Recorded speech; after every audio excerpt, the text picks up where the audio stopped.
इस मंच पे उपस्थित तमाम बैतूल और पूरे मध्य प्रदेश की जनता जनार्दन को मैं नतमस्तक होकर नमन करता हूँ। यार थोड़ा माहौल ठंडा मत करो, मैं तो बोल देना फिर। और इस कार्यक्रम को सफल बनाने के लिए जो आयोजन समिति ने दिन रात मेहनत की, मैं उन सभी क्रांतिकारी साथियों को दिल से धन्यवाद देना चाहता हूं। और सबसे प्रथम जो 5 हमारे महापुरुष आज पहली बार भीमपुर के धरती पर विराजमान है, मैं उनको भी चरणों को नमन करता हूं। बहुत सारे लोगों ने मैं बोलना कुछ नहीं चाहता हूं, लेकिन दर्द है समाज का और मैं बोलूंगा।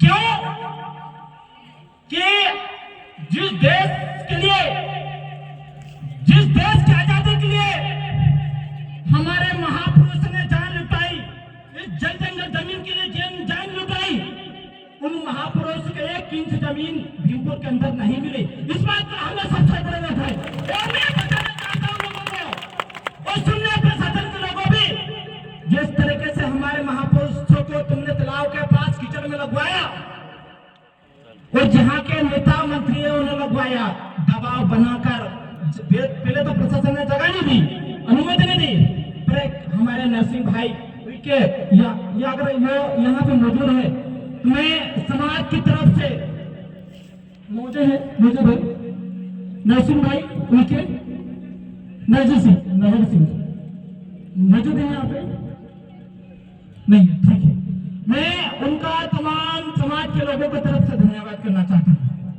अगर वो शायद आज नहीं होते तो ये काले अंग्रेज लोग हमारे महापुरुषों की मूर्ति नहीं लगने देते। पर मैं उन काले अंग्रेजों को कहना चाहता हूं, हम बिरसा रानी दुर्गावती बिरसा मुंडा की औलादे हैं। हम समाज के लिए, जमीन के लिए मरने के लिए तैयार, कदम पीछे नहीं हटाएंगे। मुझे पता है आधे से ज्यादा लोग यहाँ पे नाचने गाना देखने के लिए आए हैं, पता है मुझे। सही बात सही बोला नहीं, लेकिन ये आयोजन समिति ने किस लिए मूर्ति लगाई है कोई बता सकता है? ताकि तुम उनका इतिहास पढ़े, इनका इतिहास देखे, और जिस तरह से बिरसा मुंडा, विष्णु सिंह गोंड, कंचन सिंह को, बाबा साहेब, रानी दुर्गावती जी ने अपने समाज के लिए, अपनी रियासत को बचाने के लिए अपनी प्राणी को आहुति दे दी। इसलिए आप समाज के लोग देखें और उनकी तरफ देखें और उनकी तरफ बने। और मैं बोलना चाहता हूँ गारंटी के साथ, जिस दिन हर एक युवा, हर एक घर से बिरसा मुंडा के तरह बन गया, कोई माई का लाल हमारे बहन बेटी के ऊपर, हमारे जमीन जल जंगल जमीन के ऊपर आंख उठाकर भी नहीं देखा गया। इस बात में गारंटी के साथ कहता हूँ।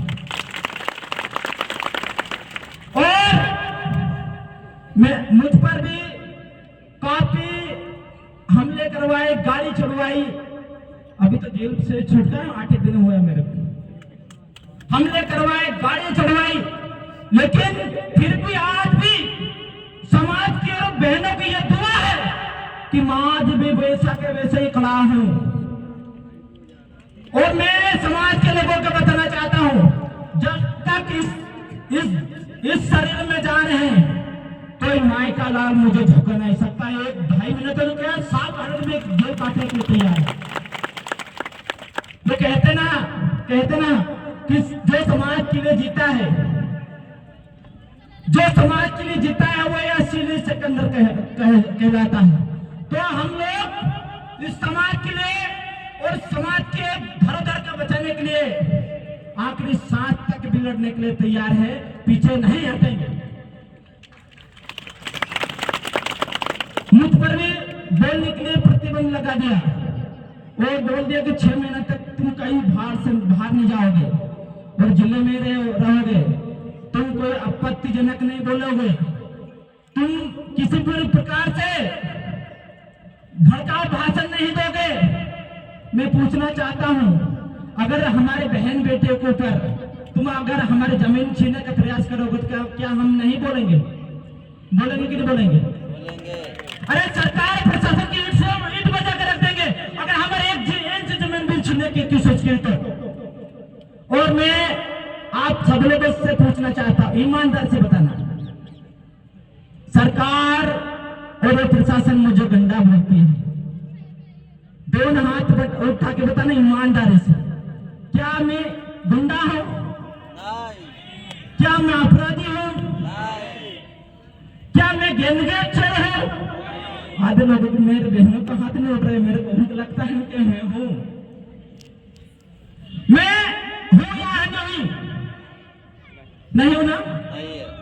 तो ये समाज ये जानती है अच्छी तरह से कि मैं कोई गुंडा अपराधी नहीं हूं। और मैं प्रशासन तक बात पहुंचाना चाहता हूं, अगर समाज की लड़ाई लड़ना, बहन बेटियों के हक की लड़ाई लड़ना अगर अपराध है तो मैं ये अपराध 1000 बार करने के लिए तैयार हूं।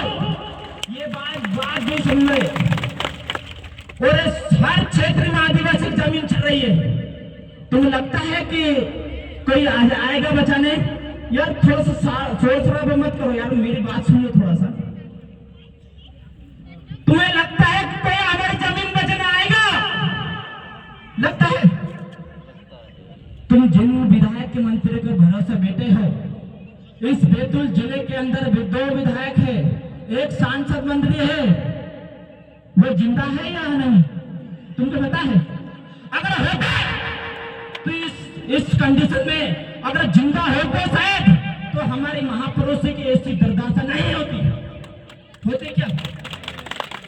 आदिवासी बहुल क्षेत्र है बैतूल, और प्रशासन ये घमंड में न रहे कि हम जगह जगह गाड़ी लगा दे तो थोड़ा बहुत यहाँ के आके खड़े गए तो हम रुक गए।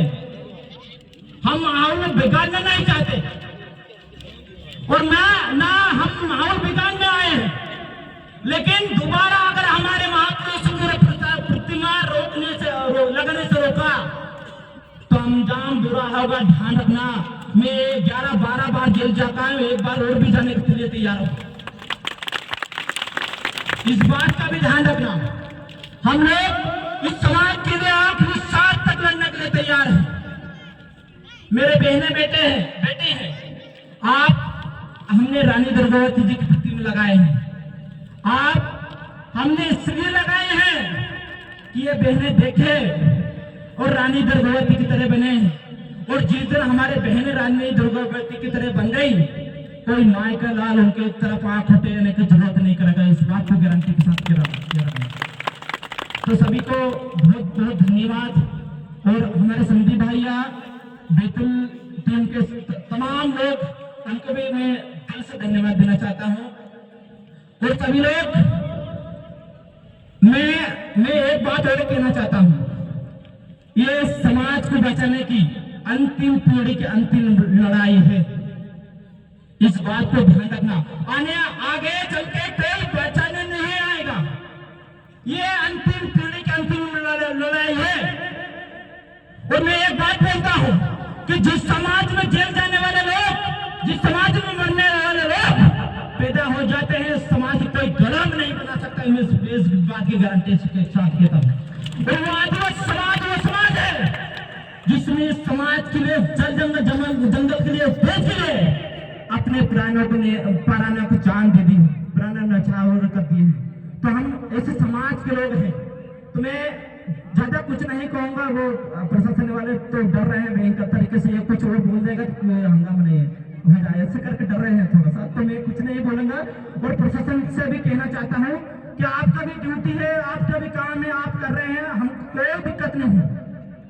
लेकिन जिस प्रकार से जनता के टैक्स से लेकर आप